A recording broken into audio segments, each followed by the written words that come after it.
안녕하세요. 오늘은 새로운 강의를 시작합니다. 강의 제목은 차기 요소와 그래비티 by J.B. 하틀. 하틀 교수라고 하는 분이 일반 상대성 이론의 입문서라고 쓴 책입니다. 실제로 대학교 3학년과 4학년들에게 하틀 교수가 강의한 내용을 책으로 만들었다고 합니다. 나는 개인적으로 일반 상대성 이론에 대해서 학생일 때 공부하지 않은 것이 굉장히 후회되는 사람입니다. 우리 때도 과목은 있었는데 특히 대학원에서 일반 상대성 이론을 배웠는데 책이 이렇게 두꺼웠어요. 그 안에 식들도 엄청 복잡했습니다. 그리고 그때 내 전공에 일반 상대성 이론은 필요가 있을 것이라고 생각하지 않아서 별로 열심히 공부하지 않았는데 그것이 지금은 굉장히 후회가 됩니다. 오늘날 현대인으로 살아가는데 또는 우주를 이해하는데 일반 상대성 이론은 필수적이다라고 할 수 있습니다. 특히 내가 여러분과 아마추어 물리학자 그거 하자고 했죠. 자, 그거 하는 데는 일반 상대성 모르면 안 되겠다라고 하는 생각이 들었습니다. 그래서 내가 공부하는 기분으로 여러분과 함께 이 책에 대해서 하나씩 하나도 빼놓지 않고 이 책을 차근차근 공부해 나가려고 합니다. 이 책은 세 가지 형태로 지금 나와 있습니다. 하나는 양장본으로 있고, 또 하나는 인터내셔널 에디션 그래가지고 페이퍼백으로 나와 있고, 또 하나는 이것도 역시 페이퍼백인데 원문 양장본을 한글로 완역한 이런 책이 되겠습니다. 나는 이 중에서 두 번째 인터내셔널 에디션 이것을 가지고 여러분과 공부하겠습니다. 그리고 강의 중에 이 책에 나오는 페이지 수를, 쪽수를 여기 한쪽에다가 이렇게 오른쪽 구통이 있죠. 여기다 이렇게 표시를 하겠습니다. 그래서 비교할 수 있도록 이렇게 하겠습니다. 이 인터내셔널 에디션이 요즘 한국에서 이제 그 책방에 그 서점에 나와 있는 거는 표지가 조금 다릅니다. 이건 좀 전에 나온 표지라고 할 수가 있습니다.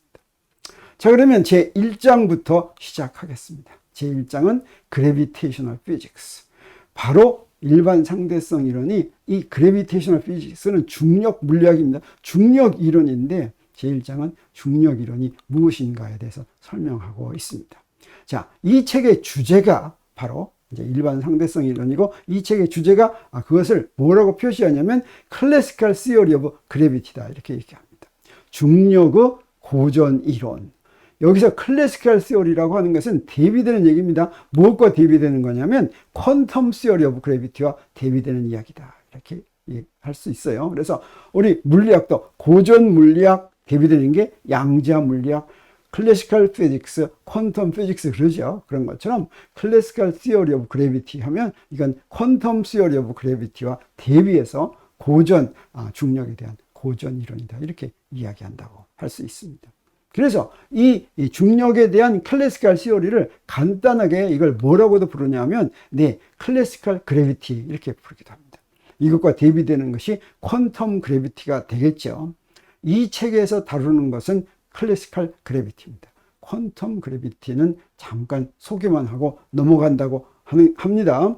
그래서 아인슈타인의 일반 상대성 이론에서 우리는 무엇을 알 수 있느냐, 또 아인슈타인의 일반 상대성 이론이 하는 역할이 무엇이냐 하는 것을 크게 나눠본다면, 첫 번째, 아까도 얘기했지만 새롭게 밝혀지고 있는 천문학 현상을 설명하고 이해하는데 필요한 필수적인 이론이라고 할 수가 있습니다. 그러면 새롭게 밝혀지는 천문학 현상이란 그건 어떤 것들이냐면 블랙홀, 펄서, 퀘이서, 펄서와 퀘이서는 굉장히 멀리 있는 별들의 이름 중 하나입니다. 펄서는 맥동성이라고 하는 것이고, 거기서 반짝반짝하는 빛이 나옵니다. 퀘이서는 굉장히 먼데도 X선이 거기서 굉장히 강한 X선이 오는 그런 굉장히 큰 에너지를 발하고 있는 그런 별이라고 할 수가 있습니다. 그리고 이런 별의 운명이 어떻게 되는지, 그리고 빅뱅은 어떻게 일어났는지, 또 우주 자체는 앞으로 어떻게 될 것인지 이런 것들을 이해하는데 가장 기본되는 이론이 바로 일반 상대성 이론이다 라고 얘기할 수 있습니다.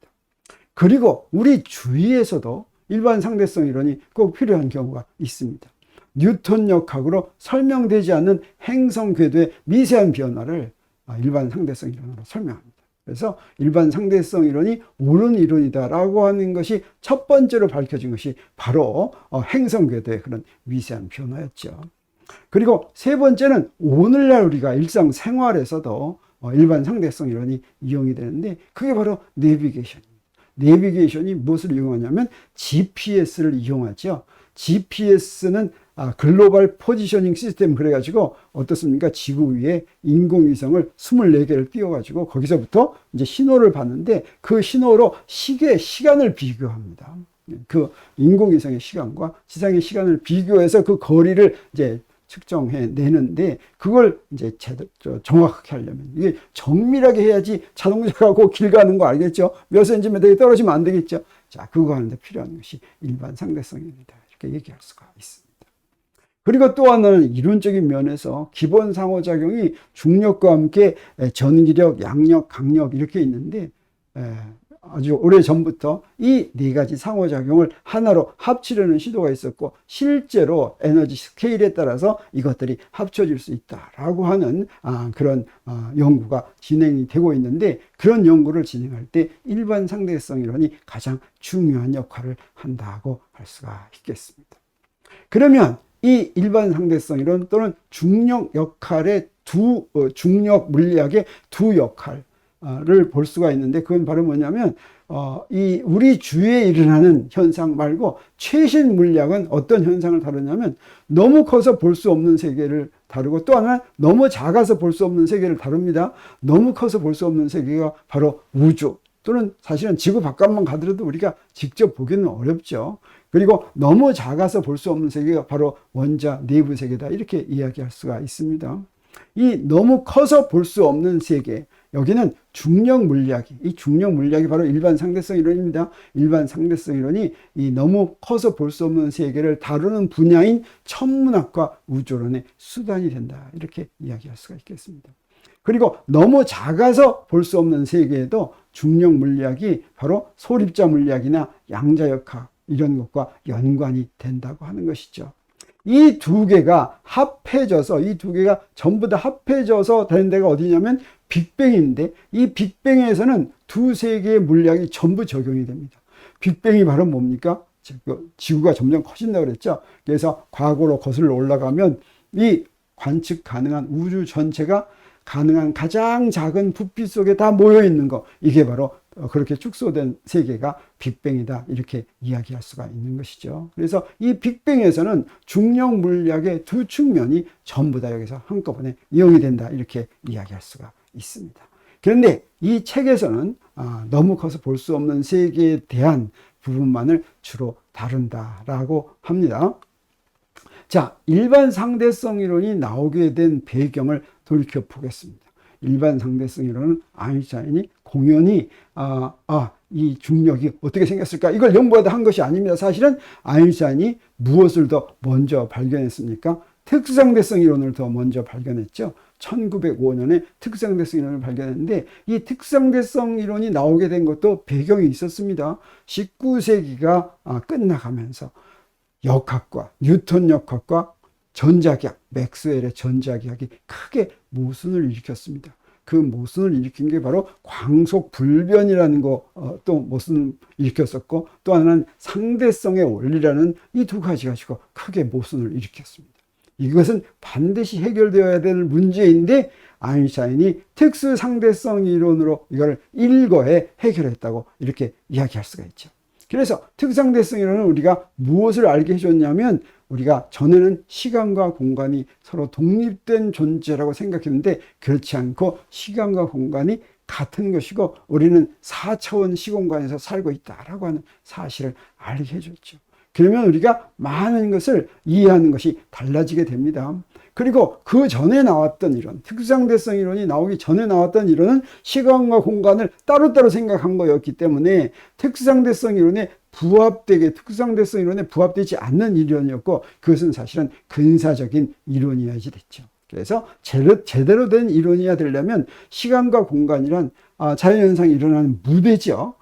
자연현상이 일어나는 무대에 대한 이해가 이제 제대로 됐으니까 그것을 설명하는 이론도 다 바뀌어야 된다 이렇게 이야기할 수가 있겠습니다. 그 첫 번째가 바로 무엇이냐면 뉴턴의 중력이론, 뉴턴의 물리학이 무엇에 기반을 두고 있냐면 두 가지였어요. 하나는 뉴턴의 만유인력 법칙, 그게 바로 뉴턴의 중력이론입니다. 또 하나는 뉴턴의 운동법칙. 그래서 그 둘 중에 하나인 뉴턴의 중력이론이 바로 특상대성 이론과 부합되지 않는 것을 바로 알 수가 있었습니다. 그 중력이론, 만유인력 법칙은 어떻게 생겼습니까? 이렇게 생겼죠. R 제곱분의 G M1, M2. R은 R1, 2는 질량 M1과 M2가 떨어진 거리죠. 그리고 이 식은 뭐라고 얘기하냐면 이 만유인력이 M1에서 M2까지 순간적으로 전달된다고 얘기하는 것이죠. 그런데 특상대성 이론은 어떤 무엇도, 어떤 신호나 어떤 현상도 광속보다 더 빨리 전달될 수는 없죠. 그래서 순간적으로 전달된다라고 하는 것은 뉴턴의 특상대성 이론에 그냥 전적으로 위배된 것입니다. 그래서 이 뉴턴의 중력이론, 이게 많은 데서 옳다고 밝혀졌죠. 그렇지만 이거는 완벽하게 옳은 것이라기보다는 실제로 제대로 된 이론의 근사적인 이론이다 라고 생각해야지만 됐고, 자, 그것을 알기 위해서 어떻게 했습니까? 특상대성 이론을 사실은 일반화시켰습니다.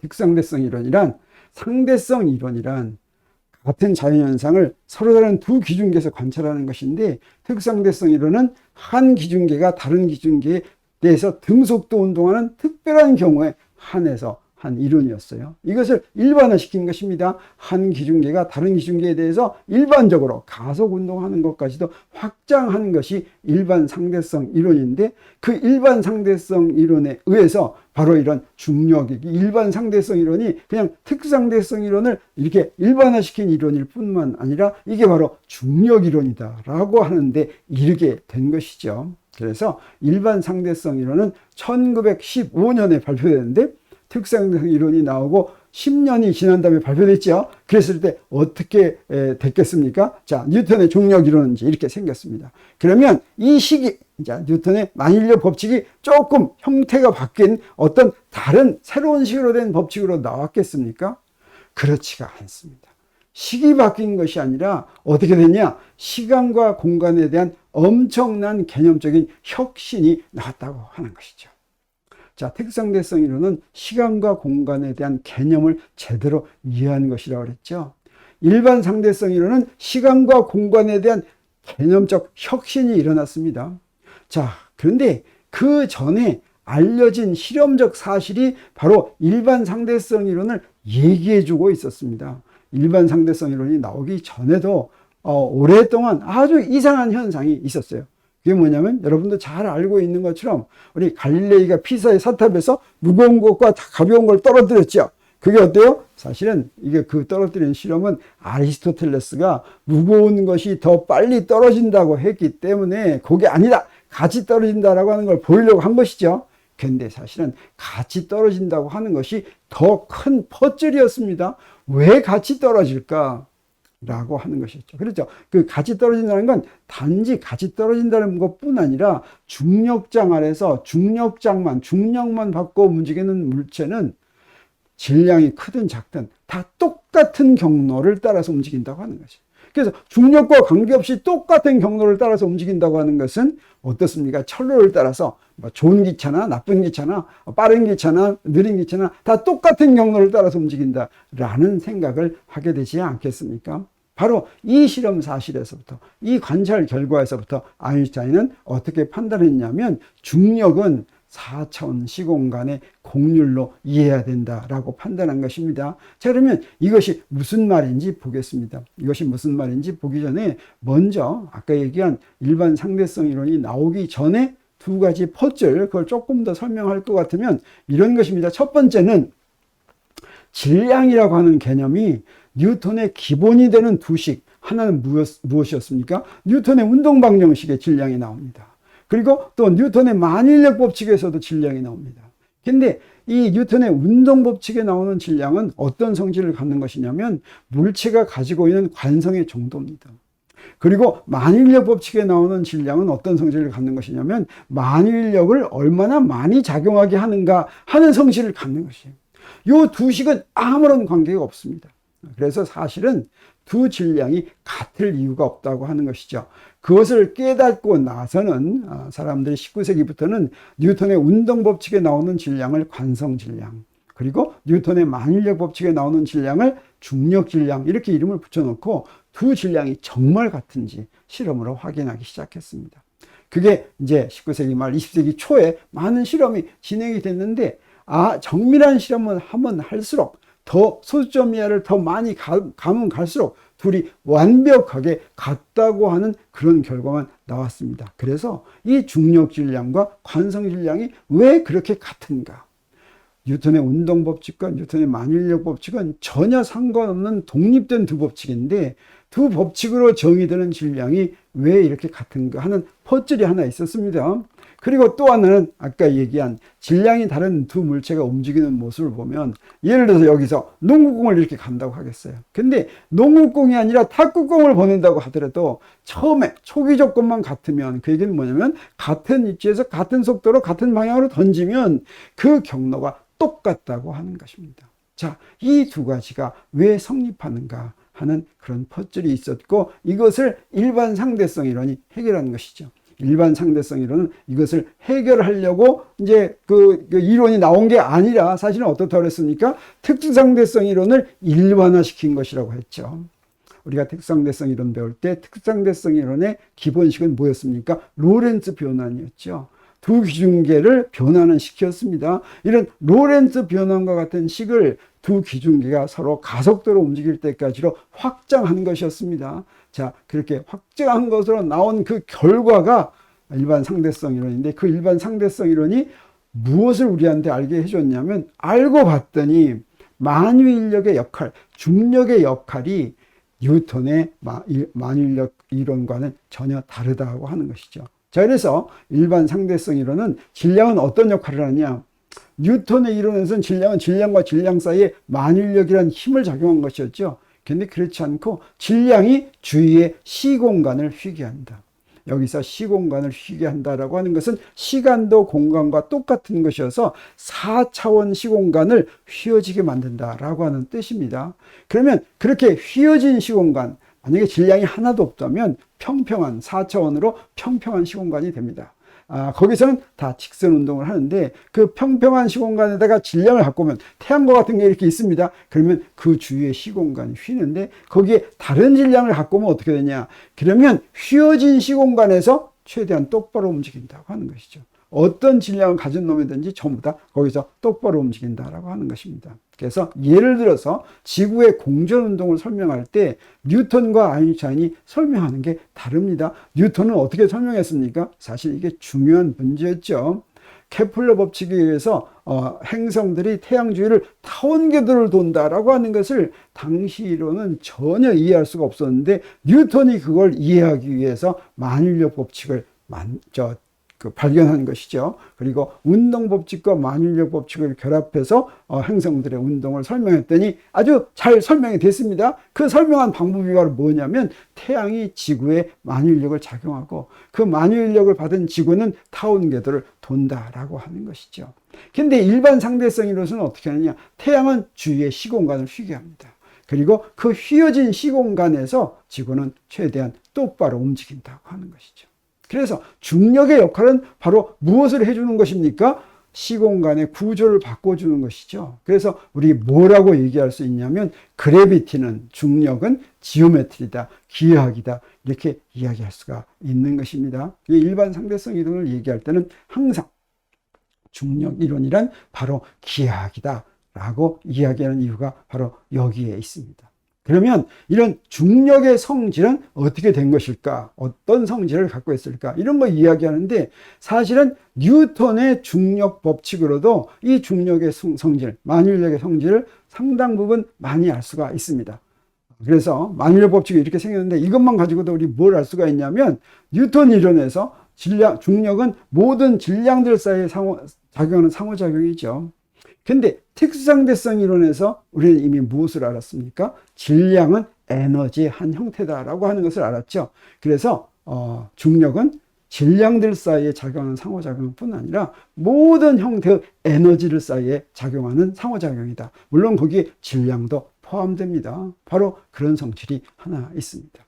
그리고 중력의 원인은 질량이라고 하는 한 가지밖에 없죠. 이건 무엇과 대비되는 이야기냐면 전기력의 경우에는 전하가 두 가지 부호를 갖고 두 가지 종류가 있죠. 그래서 하나는 양전하, 다른 하나는 음전하 이렇게 부르는데 반해서 중력의 경우는 한 가지밖에 없습니다. 그래서 이 중력의 효과는 상쇄시키는 게 없다.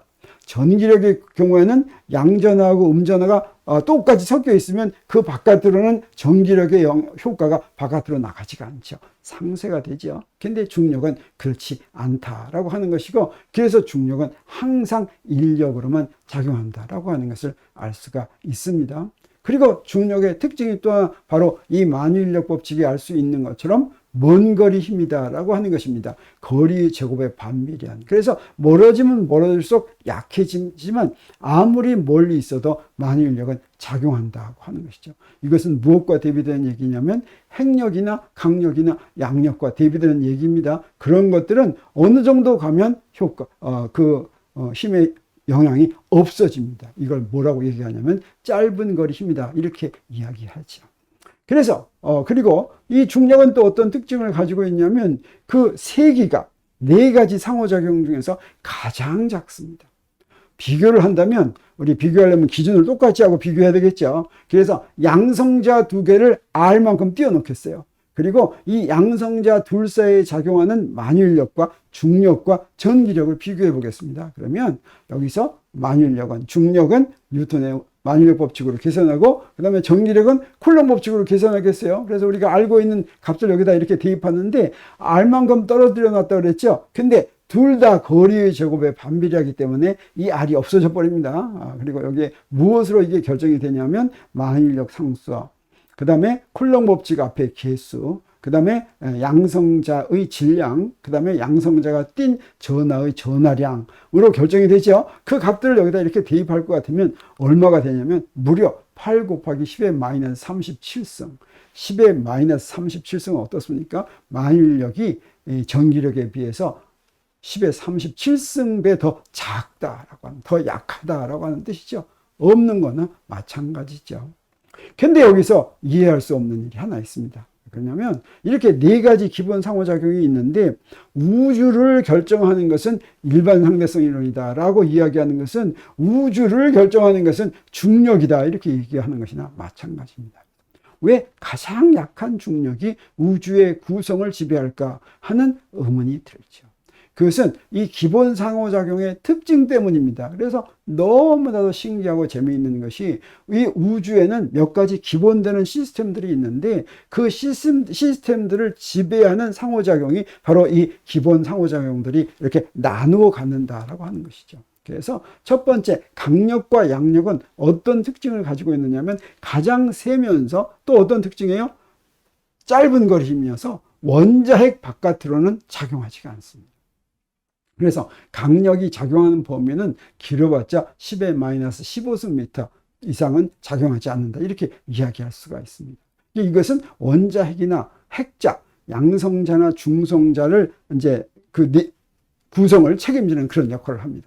핵자 안에는 양성자나 중성자는 쿼크가 들어있는데 그 쿼크를 거기에 한데 모아놓는 힘이 바로 강력이고 이 강력이 이렇게 가장 작은 세계를 구성하는 그런 지배하는 힘이 된다고 하는 것이죠.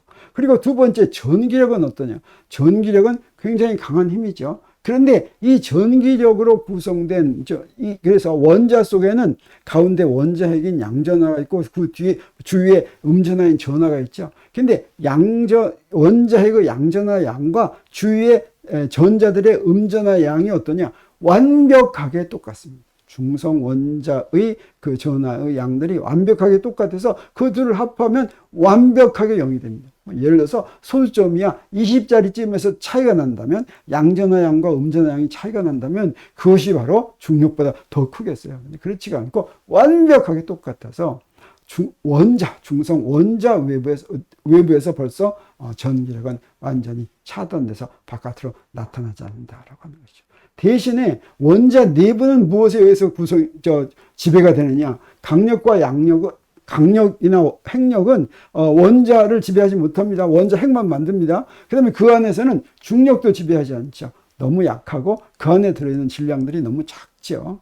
그래서 전기력이 온전하게 원자들을 만드는데 지배합니다. 그래서 원자 세계는 전기력이 지배합니다. 그리고 어떻습니까? 중력은 우주 스케일에서는 오직 중력만이 남아있죠. 그래서 우주가 어떻게 되는가 하는 것은 중력으로 결정이 된다고 하는 것이죠. 이런 중력이 중요한 현상이 어떤 것인가? 그리고 중력을 얘기할 때 뉴턴의 중력 이론으로 충분한지 아니면 상대론적 중력 이론이 필요한지 하는 것을 알아볼 수 있는 기준이 되는 식이 하나가 있습니다. 그게 바로 뭐냐면 GM 나누기 RC 제곱인데 M은 그 시스템의 전체 질량이고 R은 그 시스템의 크기가 되겠어요. G는 만일력 상수고 C는 광속입니다. 그래서 요 값이 2분의 1보다 크면 그것은 우리가 관찰하지 못하는 그런 시스템이 됩니다. 이거는 블랙홀 내부가 바로 이 값을 가지고 있습니다.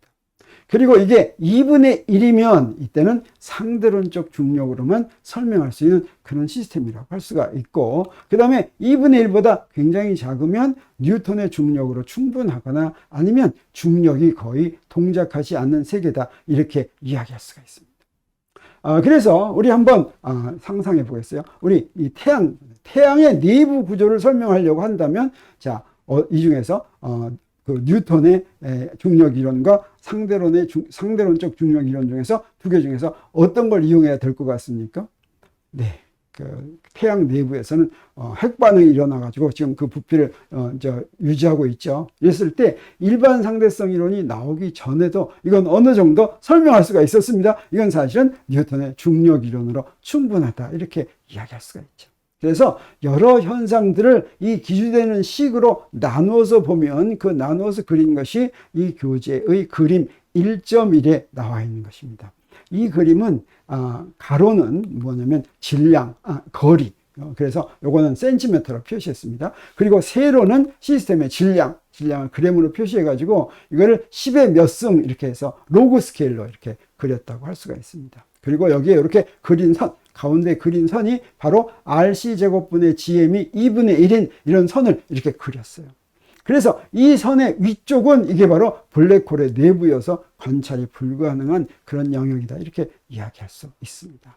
그리고 맨 위에 있는 여기가 바로 뭐냐면 현재 우주입니다. 이 현재 우주를 설명하려면 여기가 바로 RC 제곱분의 GM이 2분의 1인 이런 현상이 이런 시스템이 되겠습니다. 그리고 그 밑에 여기쯤에 여기에 은하계가 있고 그 더 밑에 여기에 태양이 있습니다. 그런가 하면 여기에 있는 인간이라든가 여기에 있는 DNA라든가 여기에 있는 수소 원자, 이런 것들은 상대론적 중력 이론 또는 중력 자체가 별로 기여하지 않는 그런 현상들, 그런 시스템들이다, 이렇게 얘기할 수가 있겠죠. 그리고 크기가 작으면서도 상대론적 중력이 필요한 데가 어디냐면 우주가 처음 만들어질 때입니다. 그래서 여기에 처음 우주가 퀀텀 그래비티 스케일인 그런 빅뱅이 막 바로 나왔을 때 이런 뜻이요. 그리고 빅뱅이 나온 다음에 그 우주가 어떻게 됩니까? 가속 팽창한다고 하죠. 이게 가속 팽창하는 것을 인플레이션이라고 하는데 그 인플레이션 끝의 우주, 여기도 바로 RC 제곱분의 GM이 2분의 1은 그런 대상이 된다고 할 수가 있겠습니다.